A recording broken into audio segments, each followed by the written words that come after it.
Line over and over again in every press meet that happens here that it was EPCH which was responsible for unlocking the entire Northeast region to the international community, and I'm sitting right here in front of you as a testimony.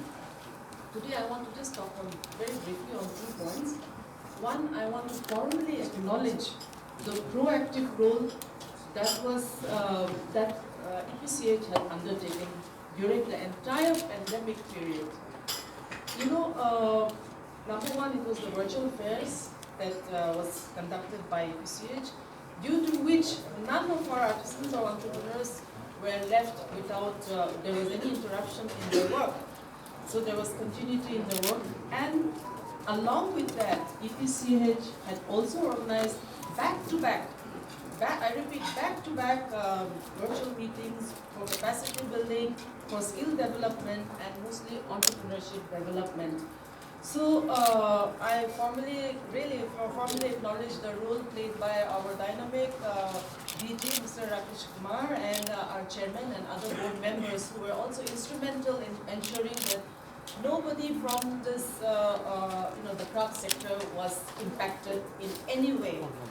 Secondly, I want to also formally express my intense gratitude to the council. इसमें सबसे पहले मैं हमारे लोकप्रिय Shri R K. Malhotra ji, जो हमारे chairman EPCH के, director general Shri Rakesh Kumar ji, director हमारे श्री आर.के. वर्मा जी, और हमारे पास चेयरमैन रवि पासी जी, गोपी प्रहलाद जी, महेश्वरी जी, और हमारे बाइंग एजेंसीज के जो अध्यक्ष हैं विशाल ढेंगरा जी, मेरे साथी CEO मेंबर और यश के चेयरमैन श्री DS खन्ना जी, और हमारी MHA के जो सबसे पुरानी एडिशन है 60 साल पुरानी मुरादाबाद में, उसके महासचिव श्री अवधेश अग्रवाल जी, और सभी बोर्ड के मेंबर्स, जोधपुर से आए हमारे हंसराज जी, और प्रेस इलेक्ट्रॉनिक मीडिया साथियों।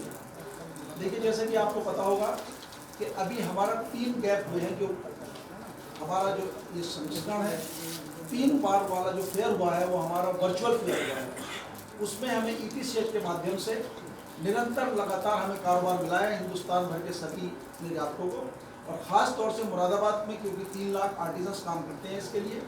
कोरोना काल में EPCH ने उन कारीगरों के लिए, आर्टिजन्स के लिए आर्थिक रूप से मदद की है, और हमारे मुरादाबाद के सभी निर्यातकों ने और अपने अपने डिस्ट्रिक्ट के सभी जगह के, जोधपुर हो, राजस्थान में कहीं पर जयपुर हो या सहारनपुर हो, सभी जगह EPCH ने आर्टिजन्स के लिए कंधे से कंधा मिलाकर काम किया है, और सभी निर्यातकों ने काम किया है। मैं समझता हूँ कि आर्टिजन्स के लिए कहीं पर भी मुरादाबाद या कहीं जिस भी स्थान में आर्टिजन्स हैं हमारे, वहाँ कभी वो कोरोना काल में भूखमरी का शिकार नहीं हुए हैं।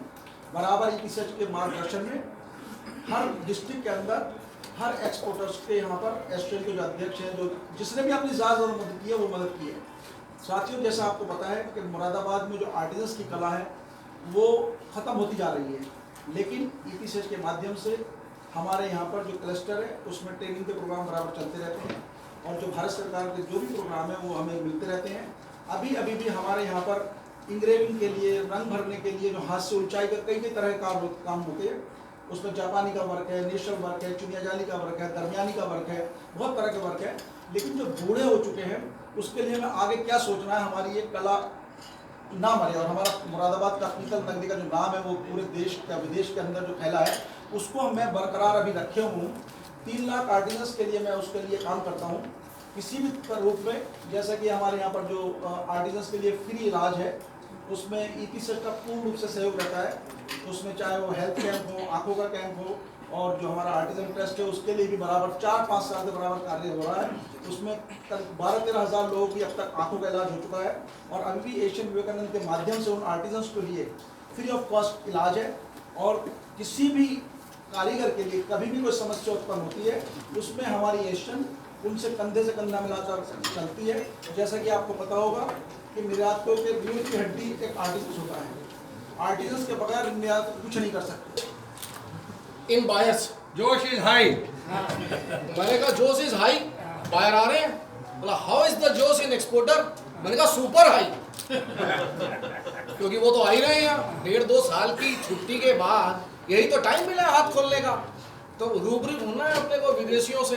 तो पूछा भाई क्राफ्टमैन आर्टिसन, मैंने कहा सर वो तो सुपर डुपर हाई है, बस आपने प्लेटफॉर्म दे दिया और बायर और सेलर को मिटाने की इतनी बढ़िया जगह है ये, और 1.5-2 साल की लंबी छुट्टी के बाद अगर हम उतरे हैं तो हमारे पास पूरी तैयारी है बायर्स का स्वागत करने की, और कारीगरों में भी बड़ा उत्साह है। जहाँ पर भी आप जाओ तो उनको एक खुशी, अच्छा फेयर आ रहा है, उन्होंने सैंपल बनाने शुरू कर दिए, बोर हो रहे थे बेचारे पिछले कुछ वर्षों से, तो दमादम सैंपल, जैसे ही पता चला कि सैंपल बनना, बोला फेयर आ गया क्या, फेयर आ गया जी, तो सारे लग गए, मुरादाबाद, सारे पूल यूपी राजस्थान, और बहुत अच्छा धमाल है और बहुत मज़ा आने वाला है अगले 3-4 दिन। और मैं पूरा भरोसा दिलाता हूँ आने वाला जो साल है 2022-23 ये तो सुपर डुपर हिट होने वाला है, और डीजी साहब इस बात को अच्छी तरह से जानते हैं कि उन्होंने हम सब के लिए अगले 3 से 5 साल में निर्यात को डबल करने का हम लोगों को बोला है, चैलेंज दिया है कि आपको ये निर्यात डबल करना है। तो हमने कहा कि सर अगर काउंसिल साथ है हमारे तो हम क्यों नहीं इस निर्यात को डबल करेंगे, चाइना से इतना झमेला चल रहा है, सारे संसार दुखी है, तो क्यों नहीं भारत के पास एक ऐसा प्लेटफॉर्म है, ऐसा मौका है कि वो इसी समय इस परिस्थिति का फायदा उठा के अपने निर्यात को डबल कर दे।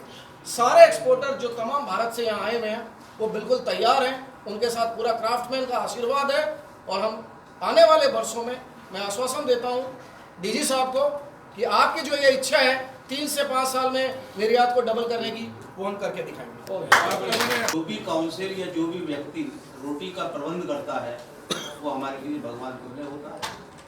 काउंसिल के द्वारा इस कोविड काल में जिस प्रकार हमारे अपने गए हैं, उसके बावजूद सबका साथ सबका विकास, हमारे प्रधानमंत्री जी की 5 ट्रिलियन की भावना, इसको मूलभूत करते हुए आगे बढ़ने का कार्य किया है, और हम सफलता की ओर हैं। और आप सभी पत्रकार बंधुओं के सहयोग की आशा है। काउंसिल, निर्यातक, एसोसिएशंस और आर्टिजन्स सब एक दायरे में आपके मार्गदर्शन में आगे बढ़ने के लिए तैयार हैं। आप भी हमारी आत्मा हैं, हमारी बातों को अपने माध्यम से पूरे संसार में फैलाएं ताकि हमारे आर्टिजन्स का, हमारे निर्यातकों का और हमारी काउंसिल का भरोसा बढ़े। नमस्कार। पिक्चर की भी चली, सिनेमास की भी चली, किसी को बोरी में डाला, किसी ने क्या किया, और ये एक थोड़ी सी 17 महीने की इसके अंदर हिस्ट्री है। जब से ये कोरोना लगा, पिछले मार्च में जब हमारा फेयर अप्रैल में होना था तो कोरोना शुरू हो गया, तो हमारी जितनी भी प्लानिंग्स थी वो डामाडोल हो गई इंटरनेशनली। तो इसके साथ हरकेश जी जैसे हमारे जितने भी वर्मा जी हैं साथ, तो प्लान किया कि हम क्या कर सकते हैं और इसको फेयर को तो लगाना है जैसे भी हो। ये फर्स्ट काउंसिल थी जिसने ये प्लान करके वर्चुअल शो अप्रैल में लगाया, खाली नहीं बैठे बिल्कुल भी। और इसके साथ साथ जैसा कि टोटल 4 फेयर लगे 17 महीने के अंदर। और मैं ये भी कहना चाहूँगा कि हमारी जो मीटिंग्स थी, जो मेरे पास कैलकुलेशन है उस पीरियड की 1121 मीटिंग हमारी MOT, ministry of textile, ministry of commerce के साथ हुई हैं, वर्चुअल हुई हैं लिटरली। और उसके अंदर कई बीमार भी थे, हम भी बीमार थे, मगर EPCH के अंदर ऐसे ऐसे स्टाफ भरे हुए हैं, ऐसे ऐसे आदमी काम करते हैं कि जिन्होंने बिल्कुल परवाह नहीं की, मगर हम सारे प्रोजेक्ट्स जितनी प्रॉब्लम्स थी उनको सॉल्व भी किया और फेयर्स भी लगाए, और जो एक्सपोर्ट पहले कम थी उसको उस लेवल के ऊपर भी लेके आए। ये सिर्फ काम था एक टीम वर्क की वजह से। आज हम इस मुकाम पर पहुँचे हैं कि हमारा फेयर कल शुरू हो रहा है, शुरुआत तो हो ही गई है, और ऊपर वाले से दुआ मांगते हैं कि ये शो आने वाले वक्त के अंदर या कल भी इसकी जो रिजल्ट आए वो बड़ी हाई फाई तरीके से आए। Thank you so much. बताना चाहूँगा, हजारों लोगों को आपने खाना वहाँ खाने के लंगर लगाए। कितने लोगों का लंगर लगाया होगा? हजारों लोगों के लंगर लगाए। वैसे मैं बताना चाहूँगा आप लोगों को कि इस साल राजस्थान मेरे ख्याल से 15% ग्रोथ करेगा। तो राजस्थान 15% ग्रोथ आप बता रहे हैं, बहुत बढ़िया खबर है। इसके साथ और इसके अलावा मुरादाबाद में गलियों में, सकरी बस्तियों के अंदर में हमारे नजम भाई बैठे हैं, जिनको बाद में मुरादाबाद में बाकायदा सब लोगों के सामने वहाँ पब्लिक इनकी सेरेमनी में इनके बारे में इनका स्वागत किया गया। तो नजम भाई ने वहाँ कच्चा राशन वहाँ से प्रदान किया, लोगों को दिया। हमने एक्सपो मार्ट में बैठ करके यहाँ से लोगों को राशन पहुँचाया। ग्रेटर नोएडा अथॉरिटी के जरिए हमने बाकायदा हर रोज़ 600 पैकेट बना के दिए। और ऐसे ही तमाम सहारनपुर में, फिरोजाबाद में, आगरा में सेकेंड वेव के अंदर में सिलेंडर बैंक प्रॉपरली जो है ऑक्सीजन सिलेंडर के बैंक शुरू किए गए, ऑक्सीजन सिलेंडर पहुंचाए गए। हमारे नीरज भाई ने इनके हॉस्पिटल के दरवाजे खुले थे। हमारे खुद के निर्यातक, ऐसे बड़े निर्यातक थे जो सड़कों पर गाड़ियों में घूम रहे थे और मुझे एक सडनली कॉल आता है उनके बेटे का कि अंकल पापा की हालत बहुत ख़राब है और कहीं कोई रूम नहीं मिल रहा, कहीं कुछ नहीं मिल रहा। और ऐसी हालत बहुत से लोगों के साथ हुई। आप तो पत्रकार क्षेत्र में थे, लेकिन उस समय सेपरेट बेड लगा करके ऑक्सीजन के सिलेंडर तैयार करके नीरज जी ने अपने विवेकानंद हॉस्पिटल के अंदर में लोगों को जगह दी और लोगों से कनेक्ट हुआ। हम लोग उस समय भागे नहीं, उस समय हम लोगों के साथ कनेक्ट हुए और ज़्यादा से ज़्यादा कनेक्ट हुए। इसके लिए मैं पूरे ट्रेड के लोगों का शुक्रिया अदा करता हूँ, जिन लोगों ने आगे बढ़ करके उस समय आगे मुँह नहीं छुपाया, बल्कि आगे बढ़ के जहाँ इंजेक्शन नोएडा के अंदर में एक यंग लड़का एडमिट था, मेरी पहचान नहीं थी, लेकिन पहचान किसी के मार्फत हुई थी। उसने हमारे सेक्टर में कहीं हमारे विक्स के प्रोग्राम में काम किया था। उसकी धर्मपत्नी ने मुझे मिस्टर वर्मा थी, उन्होंने मुझे कॉल किया कि ऐसे यंग लड़का था 40 साल का, कि ये प्रॉब्लम हो गई है, पहले तो उनको एडमिट कराना है। तो हमारे लोग गए और किसी तरह से हमारे यहाँ CSO थे मार्ट में रावत जी, तो उन्होंने डॉक्टर महेश शर्मा से बात की और कैलाश में उसका एडमिशन कराया। उसको रेमडेसिविर की इंजेक्शन नहीं मिल रहे थे। मैंने नीरज जी से कहा, नीरज जी का ड्राइवर स्पेशली वहाँ से 5 इंजेक्शन लेकर के, क्योंकि इंजेक्शन इशू नहीं हो रहा था, तो वहाँ जैन साहब के कॉलेज से इन्होंने अपने हॉस्पिटल से इंजेक्शन लेकर के ड्राइवर भेजा और उसके बाद में वो इंजेक्शन वहाँ पहुँचाए। ऐसे बहुत से केसेज हैं। कुल मिला करके मैं कहना चाहूँगा क्राफ्ट सेक्टर में लोगों के साथ मिलकर काम हुआ और ये सब जो काम हुए हैं definitely these are very helpful. और आर्टिसन इकट्ठे हुए, लोग इकट्ठे हुए, बैक टू बैक इंडस्ट्री के लोग इकट्ठे हुए हैं और आज हम इस लेवल पर पहुँचे हैं कि आर्टिसंस के लिए हम आगे आने वाले समय में एक अच्छी तरह से काम में बढ़ेंगे। सर ऐसे महंगाई बढ़ रही है और कोरोना काल से भी लोग उभ रहे हैं, तो आपको कितना % ऐसे ग्रोथ लग रहा है कि आप अचीव कर पाएंगे? देखिए, जो प्राइसेस है, रॉ मटेरियल प्राइसेस का इफेक्ट हमारे प्राइसेस पर डेफिनेटली आ रहा है। और ये फेयर महत्वपूर्ण इसलिए हो गया, इससे पहले जब हमने वर्चुअल फेयर किया तो उसमें क्या हुआ कि बायर ने प्राइसेस नहीं बढ़ाए। बायर ने कहा पुराना आइटम, इसमें ये प्लस माइनस और रेट वही। तो क्या हुआ, हमारे प्रॉफिट स्क्वीज किए। हम अगर 20% या 15% या 10% प्रॉफिट कमा रहे थे, तो हमारा प्रॉफिट कम करते कई जगह ये हालत होगी 3% पे आ गया, 2% पे आ गया, 5% पे आ गया। इस फेयर में हमें ये प्राइसेस को मुख्य रूप से अपने बायर के सामने अपनी डिटेल रखने का चांस मिलेगा। और चांस की बात है कि प्राइसेस मात्र भारत में नहीं बढ़ रहे हैं, पूरे विश्व में प्राइसेस बढ़े हैं, क्योंकि लॉजिस्टिक जो है पूरे विश्व की गड़बड़ा गई है।